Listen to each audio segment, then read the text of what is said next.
Hey, good evening. Thanks for joining us. We're coming to you from the site of a CNN town hall and the plan to replace Obamacare and the millions of people who've got their finances, their health, and potentially their lives riding on the outcome. Health Secretary Tom Price is the special guest. Final preparations are still underway. It begins an hour from now. We begin, though, with this hour with breaking news, and a lot of it tonight. Just hours before the president's new revised travel ban was set to take effect, one of three federal judges hearing challenges to it put the executive order for now on ice. Quoting from the ruling, quote, "The record before this court is unique. It includes significant and unrebutted evidence of religious animus." Now, among the evidence cited, the interview in March of last year this program did with then candidate Donald Trump. Here's part of that interview that the ruling itself cites. I think Islam hates us, but there is a tremendous hatred, and we have to be very vigilant. We have to be very careful. And we can't allow people coming into this country who have this hatred of the United States. I guess the question is, and of people that are not Muslim. I guess the question is there a war between the West and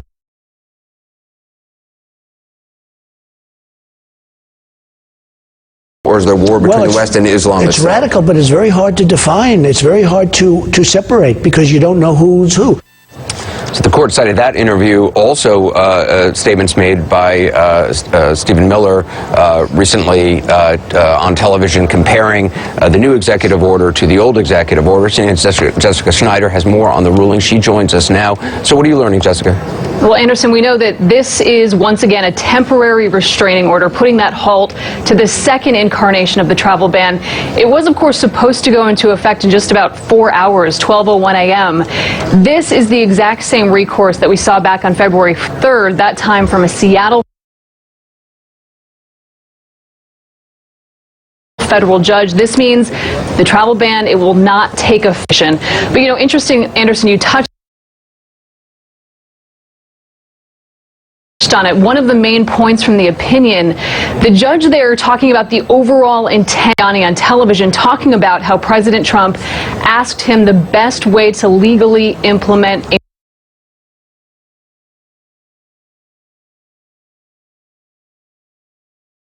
Muslim ban. In fact, at one point, the judge in this case, Derek Watson, he really mocks the Trump administration for saying that this isn't religiously motivated because, as he pointed out, the 6 countries that were included on this list in this 90-day ban, he said they have a Muslim population in the high 90%. So I'll read you some of the language, very strong, that the judge points out here. He says, "The illogic of the government's contentions is palpable.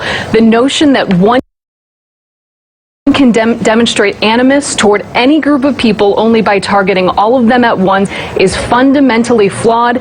He continues to say the court declines to relegate its Establishment Clause analysis to a purely mathematical exercise. So a lot of strong language in this opinion, Anderson, but at the end of the day, this temporary restraining order in place, this travel ban will be blocked for now. We're waiting for next steps. We should, and not just including next steps. I mean, this is out of Hawaii, but also Washington State judges looking at this as well as elsewhere. Yeah, there have been a lot of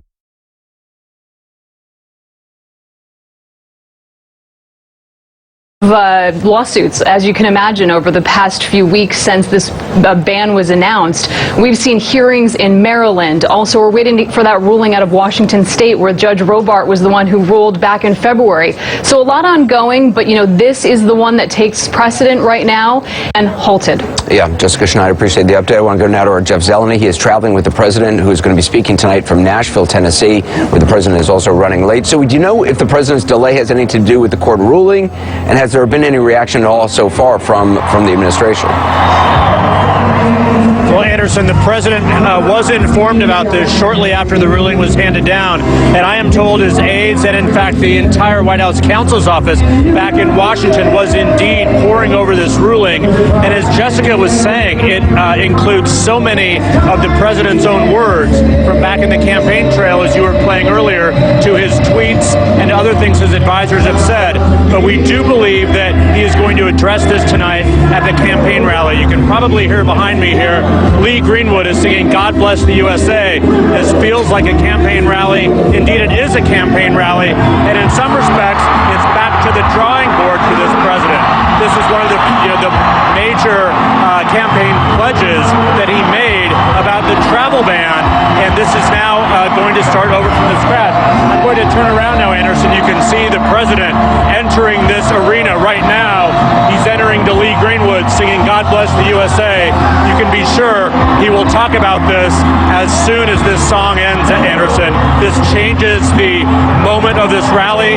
It certainly heightens the urgency for what the president must do now for one of his key campaign pledges. Anderson? Any idea what could be next from the White House? And I mean, another rewrite of this executive order? Or, you know, the President Trump had said, I'll see you in court after the judge ruled the last time around. Could they take this all the way? Anderson, we do not know. I'm sorry, I couldn't quite hear that. It's very loud in here. We do not know here, but I'll just turn this back over to you as we watch Donald Trump here now take the stage. Anderson? All right, Jeff Zanelli, thanks very much. We're going to monitor what the president says. If, in fact, he does talk about this, we'll bring you his comments. Joining us right now is CNN legal analyst Paul Callan, former Trump senior communications advisor Jason Miller. He's currently a CNN political commentator. Joining us now by phone, also Harvard University law professor Alan Dershowitz. Also on the phone, his former student, CNN senior legal analyst Jeffrey Toobin. Professor Dershowitz, let me start with you. What do you make of the Hawaii judge's ruling here? Well, I've read it, and it raises a fundamental constitutional issue of first impression that will get to the Supreme Court and will lead to a major decision, and that is, can you take statements made during a political campaign and use them as a way of striking down a facially constitutional executive order? That would be a case of first impression, and it could go either way. There is a Supreme Court decision in a case down here in Florida involving a Hialeah religion in which the court did look at statements made by members of the city council while they were serving in office. But here you have a judge who is finding statements made during a campaign. If you can take those statements into account, Trump loses because the statements are devastating.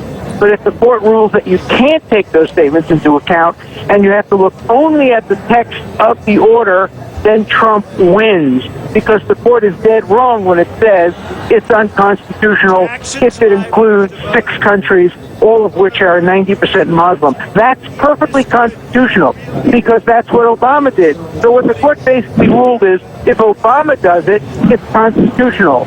But if Trump does it, it's unconstitutional because of what Trump said during the campaign. That is a fascinating constitutional issue. Jeff, I want to get your reaction to both what the professor said, but also first to the ruling. Well, I'm surprised. I thought the changes in the executive order would be enough to make a court uphold it.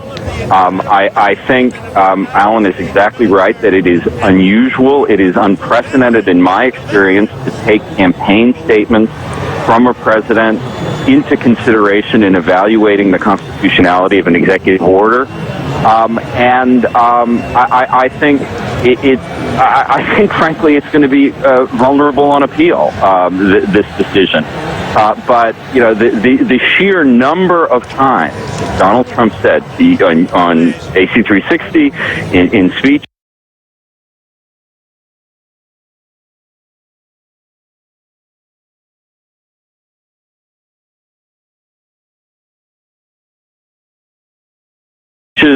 That he wanted a Muslim ban. That is what really has come back to haunt him, and that is just not how courts usually. Well, you know, Jeff, to your point, it's also interesting because the court also referenced Stephen Miller, who's obviously an advisor in Donald Trump's White House, Fox News, talking about the new travel ban. And I want to read what he said about the new one as compared to the old. He said, fundamentally, you're still going to have the same basic policy outcome for the country, but you're going to be responsive to a lot of very technical issues that were brought up by the court, and those will be addressed.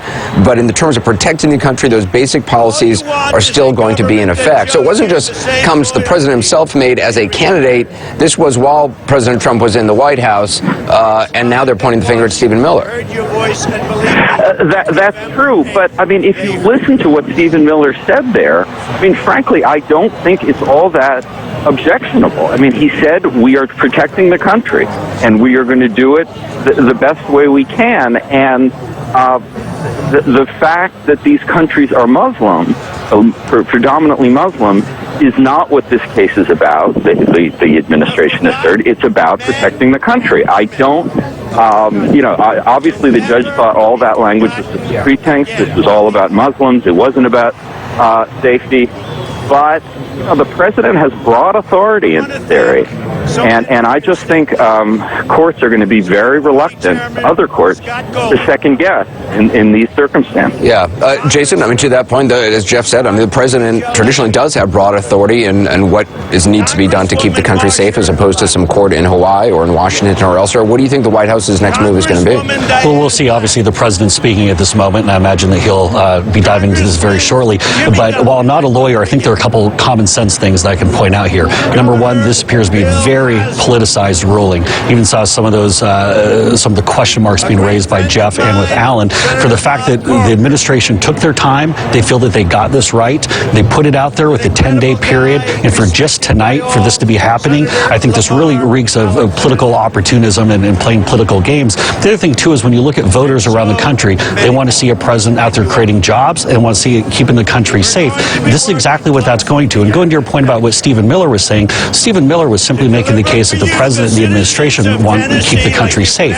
And so for this judge, this really seems like an outlier to go and do this. I think it's going to backfire. I think it's going to look terrible. I think when people are fed up and distrustful of our court system, they can point to something like this. Paul, just in terms of the ruling, I want to get your reaction to this. The judge said the illogic of the government's contentions is palpable. The notion that one can demonstrate animus toward any group of people only by targeting all of them at once is fundamentally flawed. That gets to the argument that, well, this isn't a Muslim ban because it only targets people from 6 countries. Yes, and the entire focus of the Hawaiian judge's ruling was on the Establishment Clause. That is, that this is religious-based discrimination against Muslims. And the decision reads like a very angry in 2013, something I'm sure that Mr. Trump will bring up. But I think confirmed unanimously. Yeah, confirmed unanimously. But I think another argument that the Trump administration will lodge against this is, if you're going to discriminate against Muslims, why would you only apply this to 6 Muslim countries? Why wouldn't you ban all Muslims? They're going to say this is a limited, targeted ban on countries that don't have a good vetting process for people who try to enter the United States. Now, on the other hand, the most damaging thing in this opinion, Anderson, I think, is Rudolph Giuliani's quotation. And that is Giuliani saying that Trump asked him, how do we do a legal Muslim ban? So it sounds like this was planned really to ban Muslims as opposed to only potential terrorists. Professor Dershowitz, what options does the White House have here now? I don't think they can go back now and say we're going to do a third effort at this. I think they have to litigate and litigate hard. I think that they're going to do is ask for an expedited appeal to the Ninth Circuit to try to get this case up to the Supreme Court. They would like to get this to the Supreme Court after Justice Gorsuch is confirmed. But even without Gorsuch on the court, I think they have a very substantial chance of winning, even among 8 justices. But the real risk is if the Ninth Circuit rules against them and it gets decided 4-4, they lose. That's why they're going to want to wait until Gorsuch is confirmed, and that's why next week's hearings are going to be important. Will the Democrats try to delay Gorsuch's confirmation so that they don't have a full complement of justices when it gets up there? It's very complicated at this point. All right, Professor Dershowitz, Jeffrey Toobin, Jesse Miller, thank you, Paul Callan as well. We're monitoring the president's remarks. We're going to bring them to you when he's talking about this. Also now, there's more breaking news tonight, the question about the allegations that President Trump made about former President Obama wiretapping his phones. The White House appears to be changing the meaning of the word wiretapping or trying to redefine it in some way. We're keeping them honest next. And also later, Will Blitzer and Dana Bash hosting a CNN special town hall on health care on changes to the Affordable Care Act and President Trump's commitment to insurance coverage for everyone. We'll be right back.